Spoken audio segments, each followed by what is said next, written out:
Pronoun she, hers, hers. Her, she, bar. I'm Josie. Pronouns he, his, theirs, thems.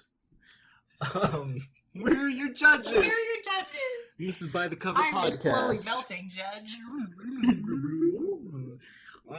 The heat, the Texas heat. It's starting my least favorite season. To all you summer fans out there, sorry, not sorry. I just can't handle it. Speaking of seasons, we've been making our way through. What a segue! What a segue! We've been making our way through season 1 of Motherland. Just like a turn a segue can make. Yeah. So Season 1 of. segues? I don't think so. Season 1 of Motherland. Oh wait, no, yeah, that is actually why they're called a segue. But there's another one behind it. Like the vehicle segue. We're getting off topic. Oh, segue too far. We had a cold open plan. We knew what we were gonna do, and here we are. We're watching Motherland. It's by Freeform. It's on Hulu. It is about essentially if the Salem witches were real, and if instead of either being killed or running away and hiding, We're real witches. we're real witches. Yes, sorry. That's why I said the Salem witches, not the Salem witch trials. I mean, Anyway, there could have been witches there too. you don't know. Anyway, so they come out. It's as if the Salem witches, if the witches of Salem had actually been real witches, magic.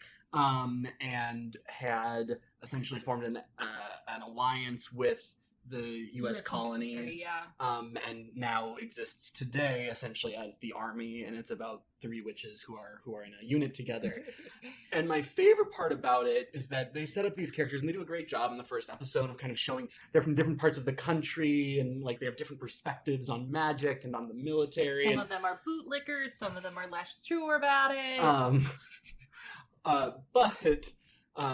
And so you can kind of tell that they're going to be, kind of opposed to each other, and they're going to have trouble getting along. Tension. We're We're still waiting for some romantic tension between them. and they really, and again, like really well set up in that first episode. And what's really wonderful about this show, it is set up again at the start of every single episode, and then resolved by the end of that episode. So it's a little bit like Groundhog Day. Like, new plot developments happen, new information is given. But at least between the characters, it's just this lovely ebb and flow, like episode by episode of, we can't get along because one of us is a secret, or one of us has a girlfriend that everyone else doesn't like. But by the end, they learn to come together as a team. Inevitably, the 3 characters will like hold hands. Yeah, hold hands, or like one big cuddle. hug, and it's like, oh, we're closer and stronger because of this. And then every episode, it goes away again. So that's Motherland. It's so good, bad. I mean, obviously, we're still watching it. Like, we can't get away. It very well could have to do with the fact that there is there are gay people in it. Speaking of gay people, look at this segue. My first book, which By the Cover, the podcast, Oh, yeah. we take books from Amazon We books, and review we look at their reviews and We're make fun good of at them. making a podcast, We're too. so I good promise. at this already. Give us 5 stars on iTunes. Point of No Return, Turning Point Book 1 by N.R. Walker. Book 1 in the Turning Point series. Which the visual element is really important here. We have a man, he's holding a gun against his chest, kind of in that James Bond classic look, and he's looking off to the side where there is in the background a man wearing like cloth boxing gloves, and he's wearing nothing except for presumably boxing shorts, and just has the biggest, most ridiculous sock down your pants bulge that I have ever seen. Yeah. So let's get into the summary. That looks like a small chihuahua's hidden in there somewhere. Just like he took like a chinchilla, and just kind of shoved it down there. Is that chinchilla? Yeah. Yeah, right about chinchilla size? Yeah. No, I mean, It's like, where I keep my pet chinchillas, down my pants. they like it there. I don't know what to tell you. Is that a chinchilla in your pants, or See, you're that just was the happy to see joke me? that I was trying to make, and then I was going to have to be like, yeah, no, it's... And my chinchilla is it happy to see you as well. Do chinchillas chitter? I'm assuming they must. They're rodents. Matthew Elliott is one of LA's best detectives. He's been labeled the golden boy of the Fab Four. Oh, I hope every single book is about another member of the Fab Four. I think he's the only gay one because it is a team of 4 detectives who've closed down drug rings all over the city. He's smart, tough, and exceptionally good at his job. He's also a closeted gay man. Wow. Enter Kira Takeo Franco, which is The longest name. a long and confusing name. Kira, I only know of Kira ever coming from Death Note. Not like the typically a woman's name, Kira. I'm sorry, the only male character I know that's been named Kira before this is in Death Note. Interesting. Anyway, the new boxing coach at the gym is this Kira. Matthew can't deny his immediate attraction to the man his fellow cops know as Frankie. But in... Why? Because Kira is, just too out there of a name. But in allowing himself to fall in love with a man known to his colleagues, Matthew risks outing them both. Matt and Kira work to keep their relationship and private lives hidden from Matt's very public life, fearing... I don't think that busting drug rings is really all that public. I feel like you actually tend to keep a very low profile. Right, because you want to be able to go, undercover when you can. Yeah. Fearing it would be detrimental to their careers. Oh, no. But it's not the other cops who Matthew should be worried about finding out his deepest, darkest secret. It's the bad guys. Oh, it sounds like... But it does very much sound like he should worry about the other cops finding out. Yeah. So, let's get into it. Top positive review from AR604, 4 stars. I want to be clear, there are higher star ratings than this, but this has just been selected as the top positive. Okay, that's interesting. It's a verified purchase. I really enjoyed this book. It made me smile, made me giggle, and it even made me sniffle a time or two. Those are the things I'm looking for in books. Please, it's such bad audio. This is ASMR, baby. The book was a refresher from what I have been reading. What have you been reading? Wow. Everything... Well, here we Just go. like No, we're about to hear it. Everything lately has been either sexed out fluff pieces or hardcore anxiety-inducing reads. Whoa. Those are the 2 places books go. This book was a nice in-between. There were a couple of light sex scenes, there was romance, and just enough action to lift the book from fluff to interesting. Oh. I would definitely recommend this, and I'm already aiming to read more from this author, smiley face. Oh, and before I forget, I love that this is a series, so I get to read more on Toe Amazing Characters, and gotta get back there again. This is a series, so I get to read more on Toe Amazing Characters, TOE. I've never heard of the Toe characters. The Toe characters. And B, there was no waffling. The characters decided they liked each other, and that was that. The rest of the story was told with them getting to know each other and building their relationship, not a story focused on doubts and second-guessing their feelings for one another. I think that's nice, It actually does sound very nice, yeah. I've gotten to where I'm not a huge fan of standalone novels because it seems like the authors all think that the main drama should be the internal turmoil of the MCs getting together. I agree with that. I find it's a lot of that good. exhausting. I hate it. But it causes me anxiety, and I'm going to have ulcers by the time I'm 30 because of it. Wait, what? Books give me so much anxiety. I think you need to talk to a doctor. So I love books like this where the MCs don't waffle. Valid points, AR604. Is MCs main characters or male characters? Main characters, I think, is what we're going for. They are male, but I think they're saying, the main couple. I just didn't know if, this was, obviously it is a common thing in a lot of LGBT media because of, all of the bad things that have happened. So I didn't know if this is, one of those things where you have, a real niche reader. Yeah, I was specifically saying, the male characters. Actually, Becca, MCs are the masters of ceremony. Now, I love what the MCs don't waffle about. Get right to the point of the next act. And here's the next act. It's Josie and Becca reading some reviews. Jane, 3 stars. Jane gives the top critical review. Okay. 3 stars. Subject, but for some reason this one didn't quite do it for me like her other books have. I always love when people decide to quote their own review. Here's the line of this review that just really pops for me. New York Times says on my review. Verified purchase, of course. I'm usually a sucker for N.R. Walker novels, but for some reason, this one didn't quite do it for me like her other books have. I think it's also important to point out that N.R. Walker is a female author writing this gay romance. Yeah, that doesn't feel as great, maybe. And I think, like, I've heard a lot of stuff I'm not going to, like, political, of kind of, like, the freedom of, like, male erotica for women, you know? Anyway. As a person who grew up on Super Hulock Tumblr, I can tell you that I have read more than my fair share of male erotica. And enjoyed it. So that's something everyone now knows about me. Like, we can just cut that. If you could also cut it from my brain.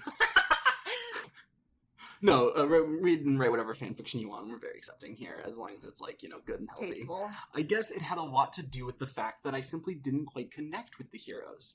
I kind of saw what they saw in each other, but at the same time, I'm somewhat baffled as to what drew them towards one another besides their killer looks. I guess I simply didn't feel the emotional connection like I wished to, and know Walker to be capable of delivering. All in all, an okay read for me, and I have some doubts about continuing with the series at this point, because I kind of liked where Walker left things. I just don't care for more drama in these guys' lives. Okay, but it does sound like we got in this book a, like, getting to know you type situation, and, like, the next one could be where, like, his cute boyfriend gets kidnapped by the mob. Right.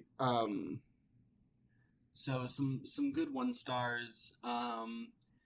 Jim, 1 star again.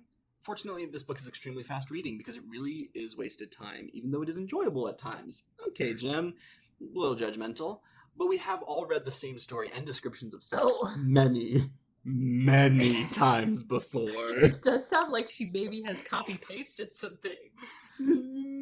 Or it I sounds there's like a limited number of ways to have sexual relations. But this is the thing. That's exactly what I'm saying, is Jim has read so much erotica that it all kind of just blends They take together. the dildo out, and honestly, that's just so exhausting. Who cares anymore? Baltimore Phil, 1 star. Baltimore Phil! It's a very beautiful username. Gee, can you give me something more than starry-eyed lovers? Look, I do get it. We meet on different levels. Meet Baltimore Phil. I'm coming in to rob your bank, Baltimore Phil. Meeting on the level of me robbing your bank. It's the 1930s, Baltimore Phil. I did not get the criminal aspect that you were going for there. See, I was gonna go with kind of a like really personally, like talking with our author, with Walker, and saying, you know, like, look, I understand, you know, we all come at these things in different ways, on different levels. Like, I understand where you're coming from. Some people strike us in different ways. This is back into the review, i.e. chemical, personality, projections. We create narratives of how we connect. Give me a break. When a story begins all it's just like a sudden, like on a dime. When a story begins all sappy, it offers little to keep an interest. Frankly, after reading 17% of Endless Fascination, I could not consider finishing the book. I feel like most romance books are like 80 to 90% endless fascination. I think probably what he meant was, because I'm guessing that I'm going to assume that he was a Kindle purchase, and I think that the Kindle shows you what % of the book you're through. That's a good point. And so I think really what Baltimore Phil is saying is it's 100% Endless Fascination. Actually, it's 17% based on the number of pages that your screen can generate. So my 17% could be very different than Baltimore Phil's 17%. Not only slightly. The page numbers would be different. The % is the same. 7, so... You're right, that's how math works. I'm a dummy. Oh, you get through 17%? Well, my 17% is much more. You know what that reminds me of? That guy who's like, I think that, like, business majors' A's their GPAs should be weighted differently. Why is my 95% different than your 95%?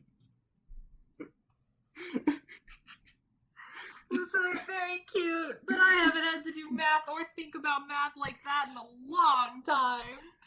The book just seemed too superficial. It says, oh no, I'm so sorry, I've been saying Baltimore Phil. This isn't Baltimore Phil, it's Blattimore Phil. Oh no!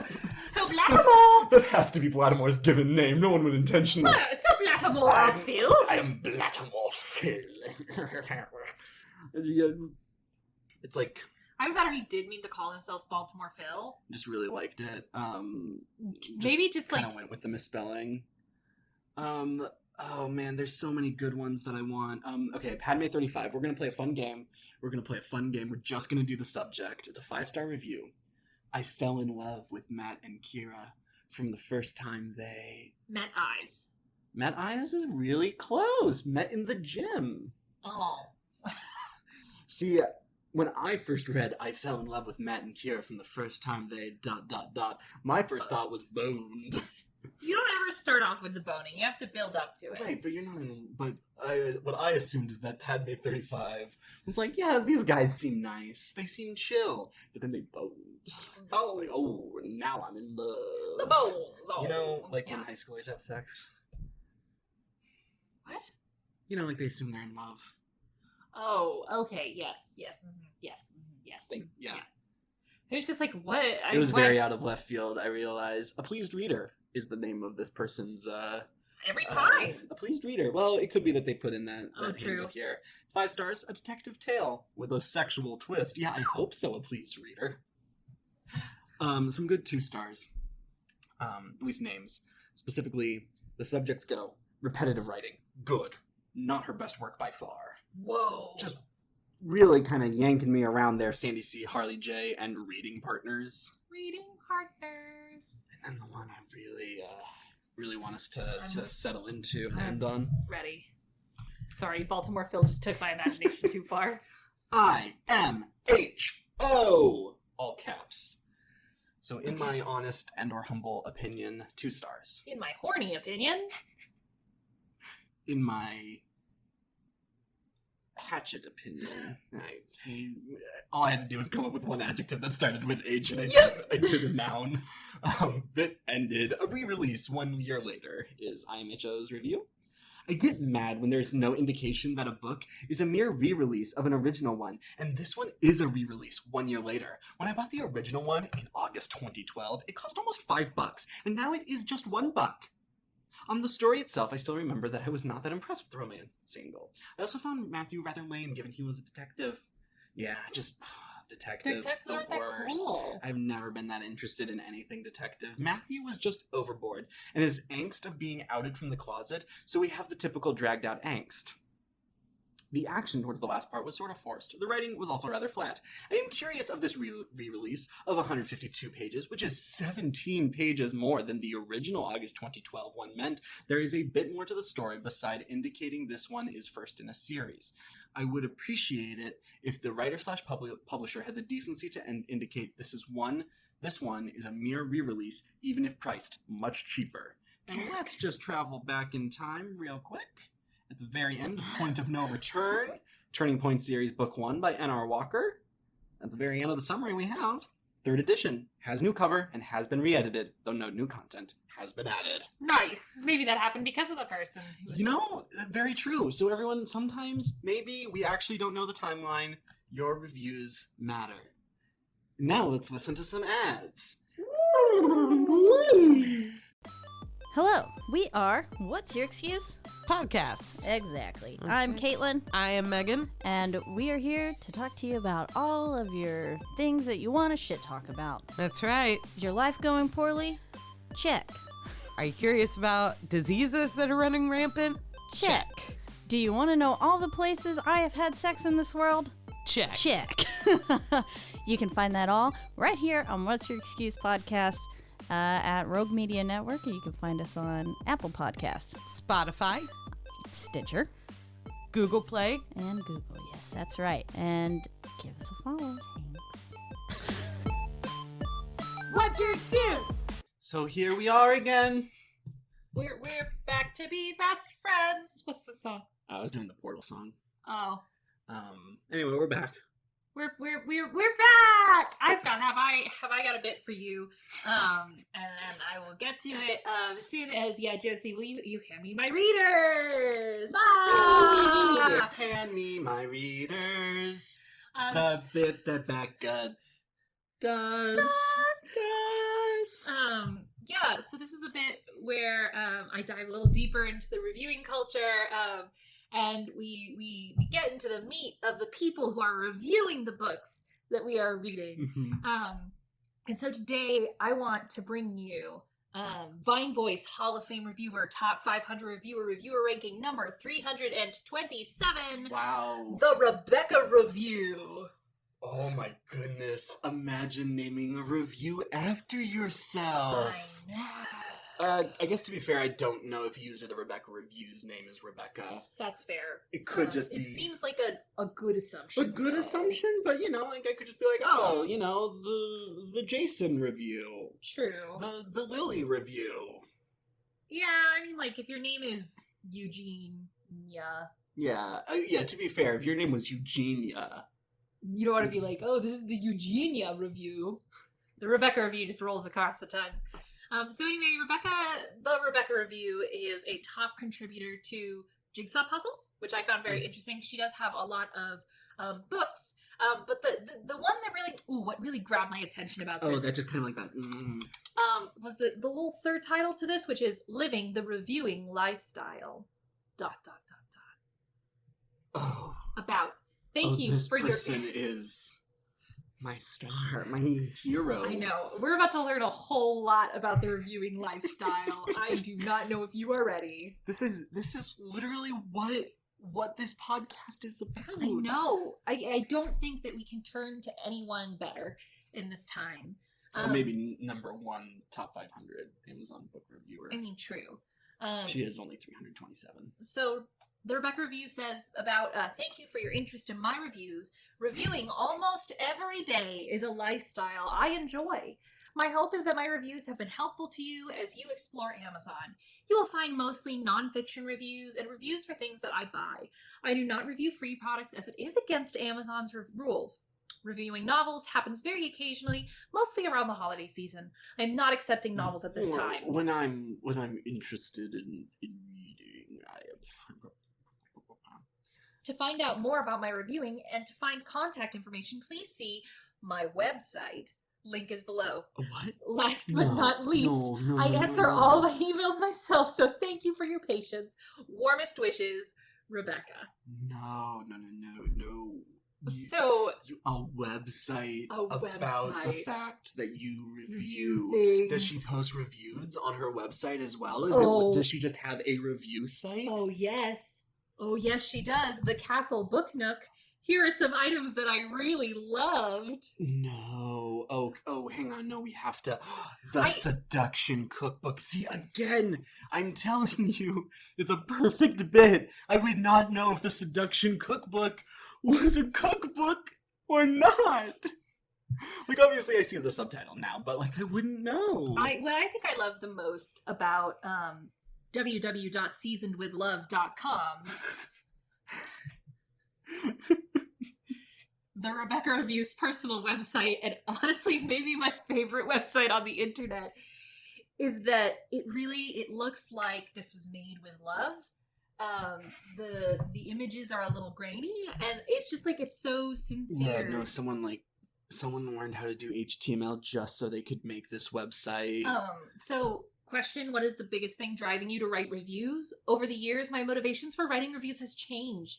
At first, I simply had the desire to explain what a book was about so the reader was informed. Then I decided I really wanted to find books that would change lives for the better. So I've become sort of a lifestyle reviewer. I'm like a book sommelier. Question, where do you write your reviews? The desk I review at is an inspiration to me. I found the desk for less than $60 and refinished it. I have a feeling that the teacher who owned the desk loved writing, and since I purchased and refinished this desk, I have been more inspired to write. The reading angel on my desk was a unique find, and she reminds me of the beauty of how your mind can fly to new places as you read. I love lava lamps and the sound of wood drawers opening. What? I love lava lamps and lamps. And lamps. And the sound of wood drawers opening. My desk is one of my most prized possessions because I noticed that the purchase also inspired magic in my life. 5 stars. I thought of that. It was the only joke I had for that, and it was just my writing space, 5 stars. Thank you. I'm a very funny Why person. did you start reviewing it at Amazon.com? I have been reviewing since April 3rd, 2000, after watching an Oprah show. An show. Oprah show. Let's talk about Oprah for a second. the bad universe. Evil Oprah's Oprah. Ooh, no, that has some bad things coming for it. We should maybe not. After watching an Oprah show sometime in 2000, I became completely fascinated with the idea of actually telling... Hang on. I got an evil Oprah. The gif of Oprah with all the bees that she releases on the audience. That's not an edited gif. That's a gif from the evil Oprah universe. There. Made an unproblematic joke about a celebrity. Nice. I became completely fascinated with the idea of actually telling people what they wanted to know about a book. I started to review cookbooks and self-help selections around April 3rd, 2000. And then she gives us a little photo with a broken key, and she comments underneath, I wore this laptop out writing thousands of reviews. I mean, she's reviewed every day for the past 20 years. 20 years. So anyway, I think it is truly fascinating. She really is more into self-help or books that are about the way life is. And cookbooks. Just to satisfy Josie's curiosity about the Seduction Cookbook. The Seduction Cookbook is an entirely different book. Culinary Creations for Lovers. 5 stars. I'll give it the proper performance for this. Oh, yes. Sensual dining for 2. Cooking and seduction are delicious arts that involve head, hand, and...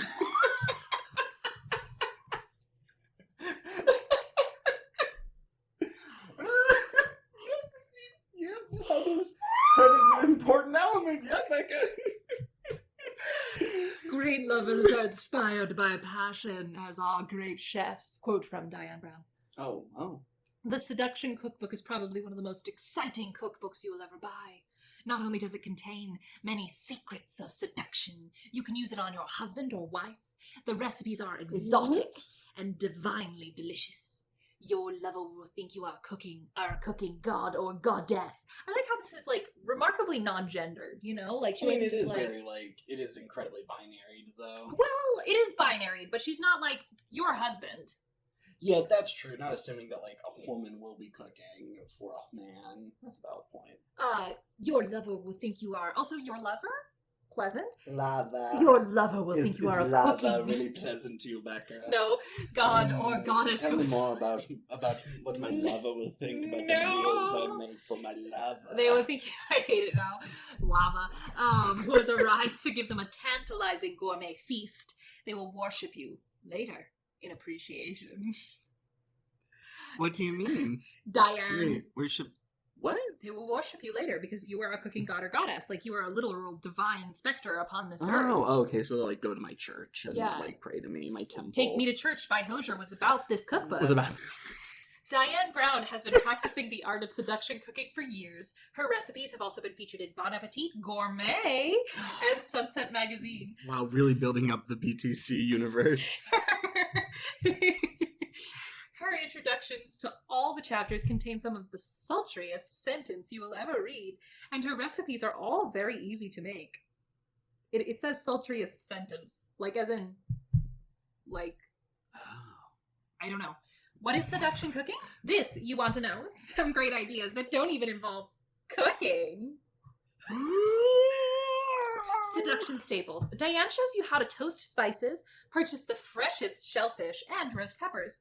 Oh, and the all-important, how to whip cream with vanilla and powdered sugar.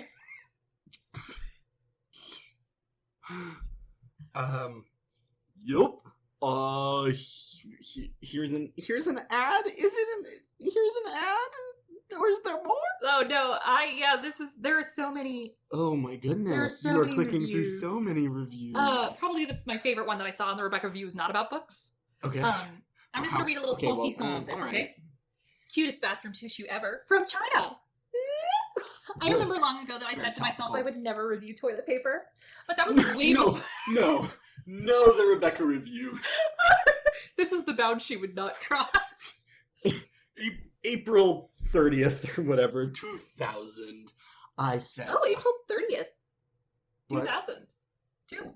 Oh, when she started reviewing. Yeah. Oh, I this see. is very Yeah, but this recent. was- yeah. This is just a few days ago. Oh, thus why it's so topical. Yes. But still, just 20 years ago, I told myself, toilet paper, that is a line I shall never cross. I will review anything. But not toilet paper. Not toilet paper. But here I am, Rebecca. Last name With my- Review. With my hand in with my hat in hand. And my foot in my mouth. Eating the words I said. Why do you put your foot in your mouth when you're eating your words? Too many metaphors. I named my foot words. Oh. And on that note, let's get to the... Sometimes yes and should be no don't. No, never mind, thank you. I made a mistake and an error.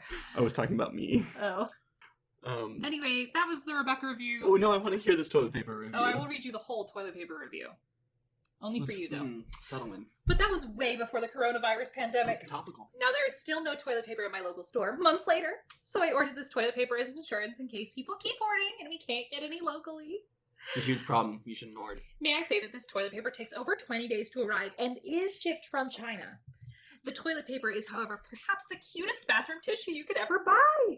The rolls look slightly smaller than the picture, but have the same brand name and plastic cover on each. The paper itself is a cross between Kleenex and a high-quality napkin. Do you think she has a lot of feeling? That is some nice sounding toilet paper, though. I mean, not to go too blue, but like that sounds like something that my Heine would actually, I mean, considering we should put that behind us.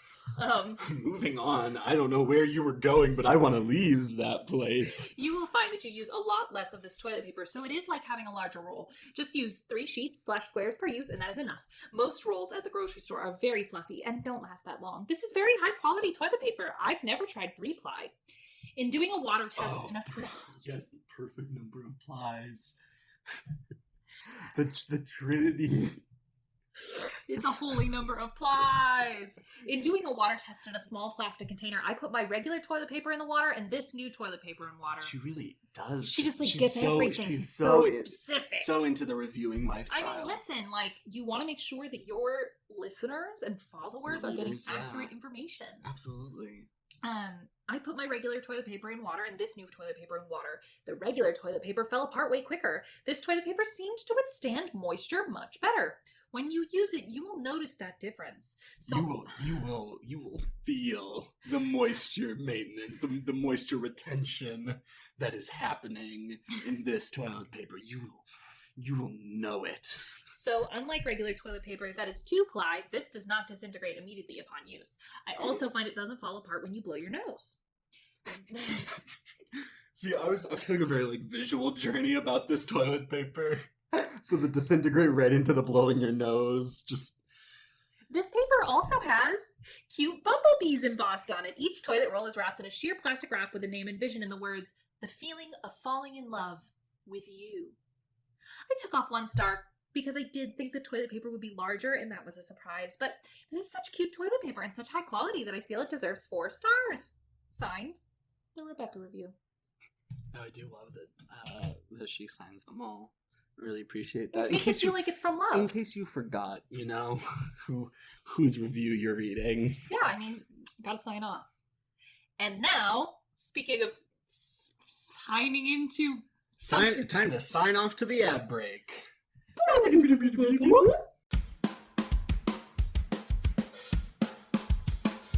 Hey everyone, thanks for listening to VHS Trackers. This is Corey And Bryson. signing off, but before we do, we're saying... Hey everyone, thanks for listening to VHS Trackers. You can follow us by... Hey the everyone. Sorry, dude. Hey everyone, thanks for listening to VHS Trackers. You can follow us at roguemedianetwork.com. Signing off, this is Corey And Bryson. saying have a totally rad day. Late. And we're back! It's us. I'm sure that's a surprise that Josie and I are back. The same hosts.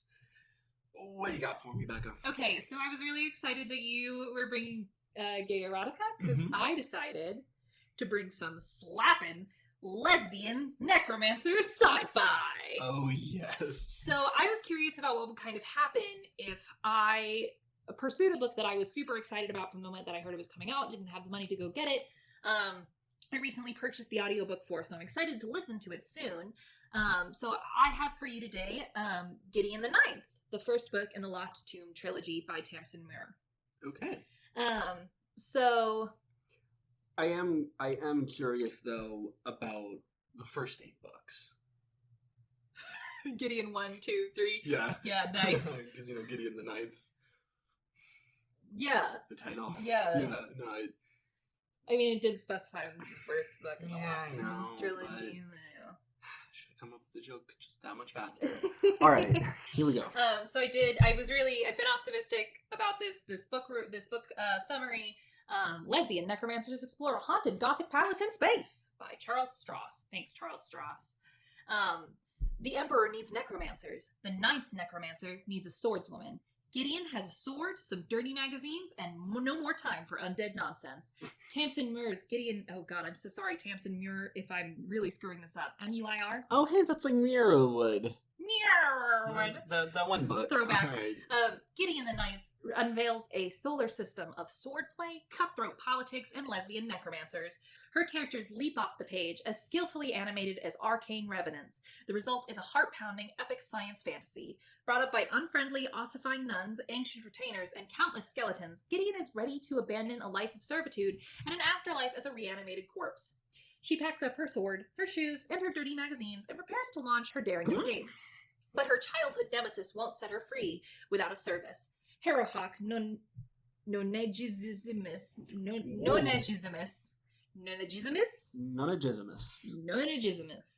Reverend daughter of the 9th house and bone witch extraordinaire, has been summoned into action. The Emperor has invited all the heirs to each of his loyal houses to a deadly trial of wits and skill. If Harrowhawk succeeds, she will become an immortal, all-powerful servant of the resurrection, but no necromancer can ascend without their cavalier.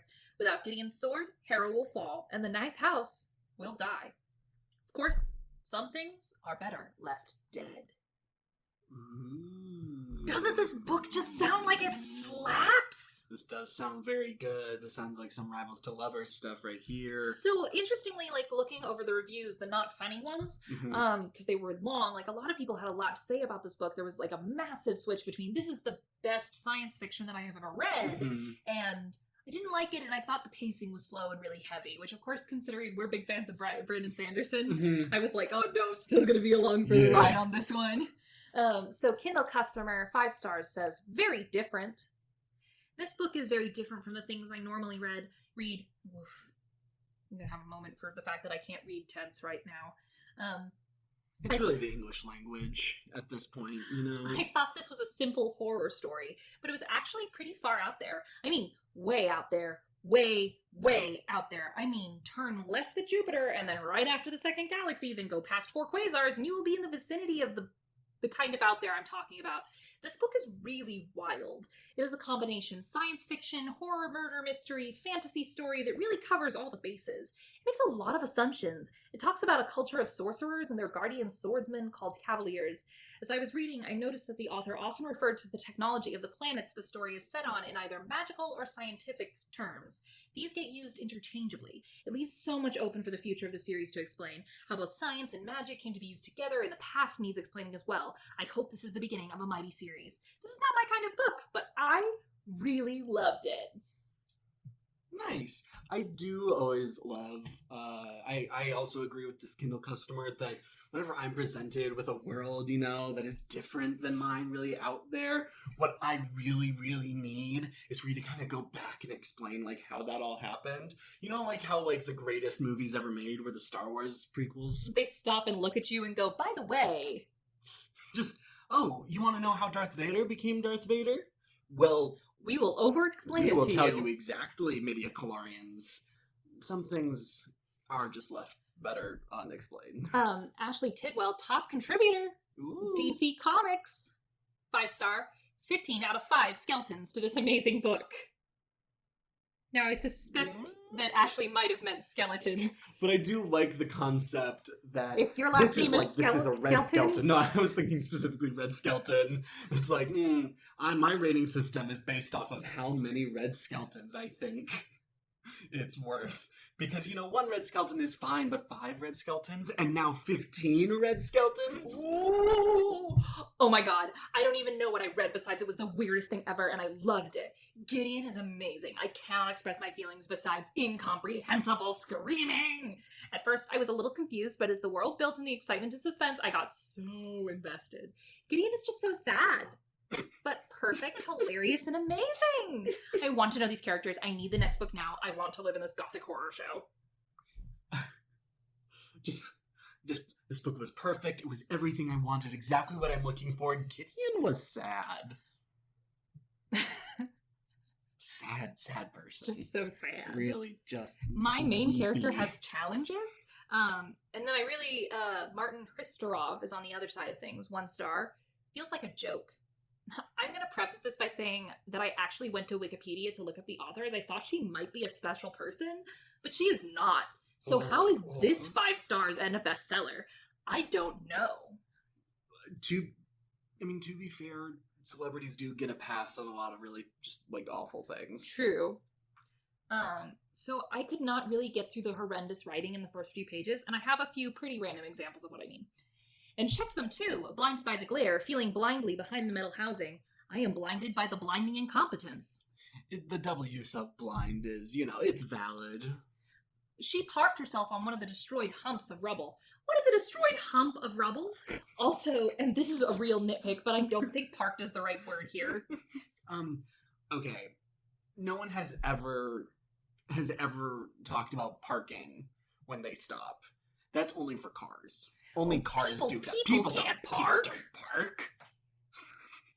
Crux spat on her. That was disgusting, but whatever. I mean, if it's whatever, don't mention it. I think everyone is aware that being spat on is disgusting.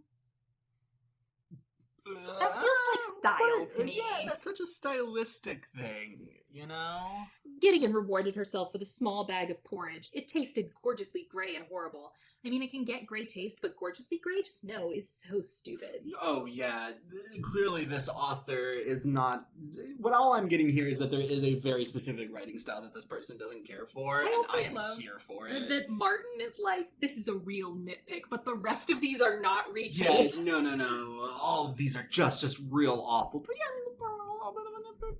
and then Brayley 10 comes in with a 2-star review. Hard to follow and not really LGBT. This is more of a dark YA book with characters that may be LGBT, but the author never outright says it. My favorite thing about LGBT books is when the author just takes a break in the book and is like, author's note. These characters are LGBT. LGBT? The only indication that some characters are LGBT are through minor affectionate scenes and a declaration of love, which frankly I thought was more of a declaration of friendship.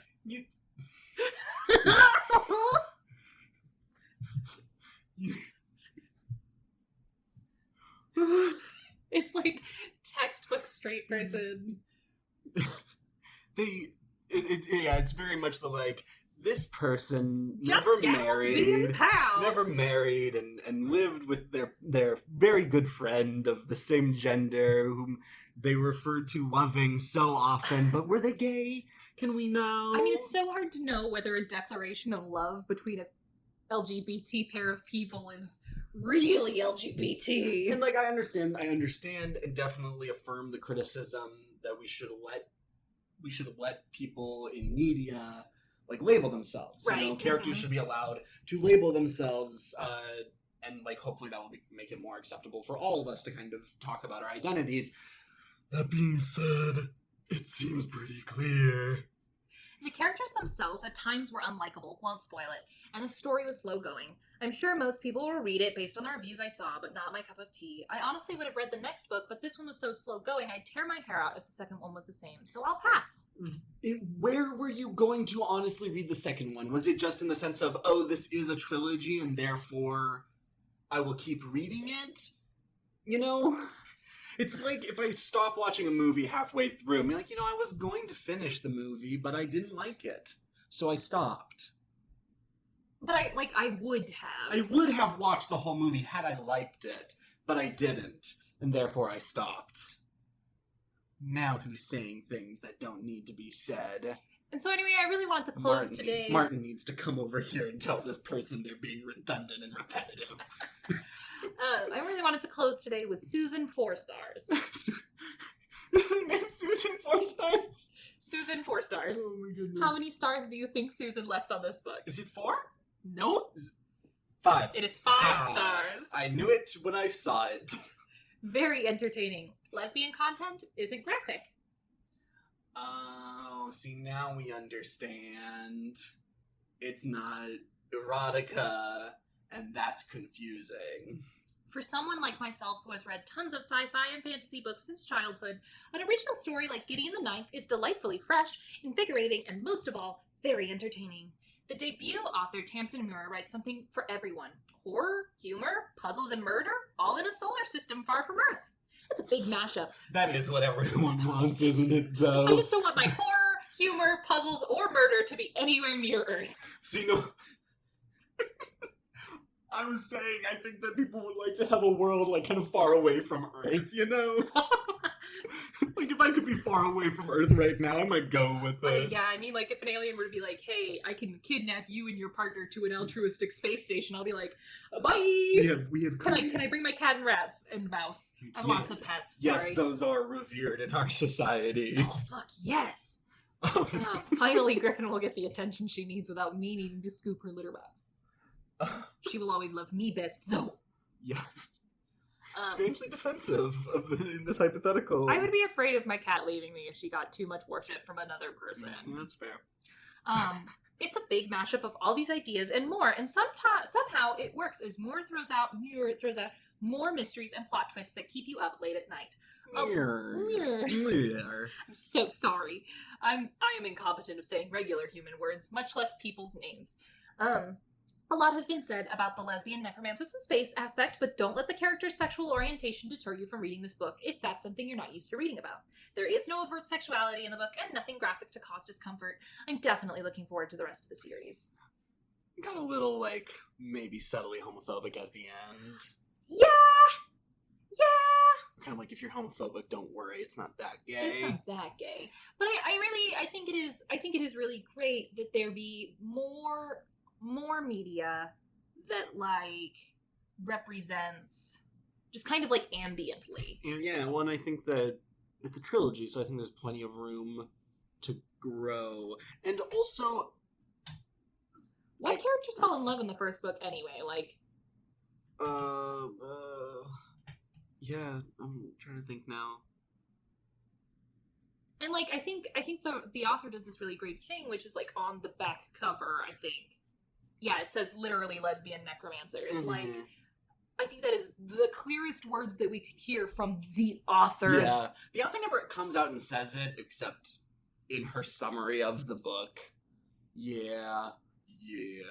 Well, let's us, the authors of this podcast, if you will, just come out and say, thanks for listening. Oh my gosh, thank you for listening. Not you, Josie. I mean, I guess you do listen I to do all listen of it. sometimes. I mean, like, I usually tune myself currently. out best I can.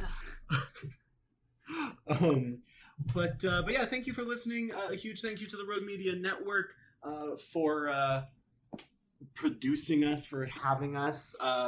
Mike, our producer, Mike Hamilton. Mike Hamilton, can I say your last name? You are the most wonderful person, and you put up with our silly, goofy antics and edit all of our too many words.